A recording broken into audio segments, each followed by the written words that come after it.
Assalamualaikum warahmatullahi wabarakatuh. Di sini kami kelompok 3 ingin mempresentasikan hasil diskusi kami yang berjudul Ketidakseimbangan relasi pusat dan daerah serta ancaman disintegrasi. Nah, sebelumnya izinkan kami memperkenalkan diri terlebih dahulu.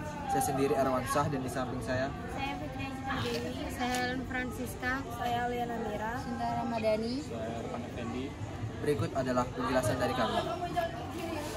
Laskar Perjuangan Indonesia pada masa revolusi fisik RPO 30 tahun 1945 sampai 1949. Digambarkan itu terlihat berisi laskar-laskar perjuangan pada masa revolusi.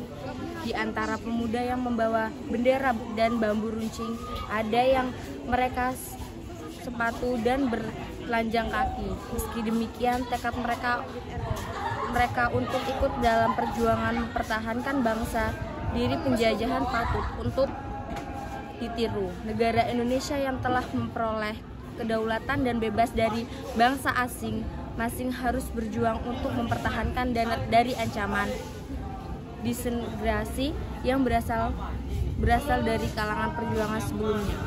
Berikut ini adalah jumlah gerakan daerah yang mengancam NKRI sepasang tahun 1950 sampai 1960-an. Darul Islam atau Tentara Islam Indonesia. Gerakan Darul Islam bermula dari ketidakpuasan Sakamaji Marijan Kartosuwiryo dengan hasil perjanjian Renville. Kartosuwiryo merupakan pemimpin Sabilillah dan Hizbullah yang membantu Indonesia dalam perang mempertahankan kemerdekaan Panji 1983. Ia berpendapat perjanjian yang dilaksanakan pada 8 Desember 1947 hingga 17 Januari 1948 itu merugikan Indonesia karena harus mengakui kekuasaan Belanda atas Yogyakarta, Jawa Tengah, dan Sumatera sebenarnya adalah wilayah negara Republik saat Belanda melancarkan agresi militer 2 pada Desember 1948 SM. Dengan demikian, saat TNI dari Divisi Siliwangi melakukan long march di awal 1949 untuk kembali ke Jawa Barat, maka berhadapan dengan pihak DI atau TI. Kartosuwiryo bahkan secara resmi memproklamasikan berdiri negara Islam Indonesia pada tahun 17 Agustus 1949.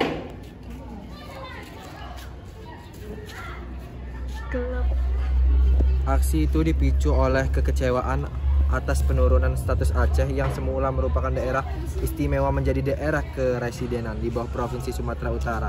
Untuk mengatasi pemberontakan di Aceh, TNI melakukan operasi militer dan musyawarah dengan rakyat Aceh. Setelah diadakan musyawarah kerukunan rakyat Aceh pada 17 sampai 18 Desember 1962, kedua belah pihak akhirnya berdamai. Di wilayah Kalimantan Selatan, Ibnu Hajar juga ikut bergabung dengan negara Islam Indonesia dan ditunjuk sebagai Panglima tertinggi Tentara Islam Indonesia pada 1965. Pemberontakan Kahar Muzakkar dan Ibnu Hajar berhasil diredam oleh TNI. PRRI atau Semesta. PRRI adalah singkatan dari Pemerintah Revolusioner Republik Indonesia.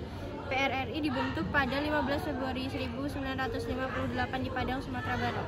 Sedangkan Permesta berdiri pada 2 Maret 1957 di Makassar, Sulawesi Selatan. Permesta kemudian berpindah ke Manado, Sulawesi Utara. PRRI atau Permesta merupakan organisasi yang memprotes kebijakan pemerintahan pusat atas berbagai ketidakadilan yang dialami oleh daerah-daerah di luar Pulau Jawa. Dalam aksinya, Permesta mencetuskan proklamasi lengkap dengan programnya yang dikeluarkan di Manado 2 dan 4 Maret 1957. PRRI dilatar belakangi kekecewaan para pemimpin militer dan sipil Sumatera Tengah terhadap pemerintah pusat yang cenderung sentralis, sehingga menimbulkan berbagai ketimpangan dalam pembangunan, terutama pada daerah-daerah di luar Pulau Jawa. Sejumlah warga dan tokoh menurut adanya otonomi daerah desentralisasi. Kami akhiri. Wassalamualaikum warahmatullahi wabarakatuh.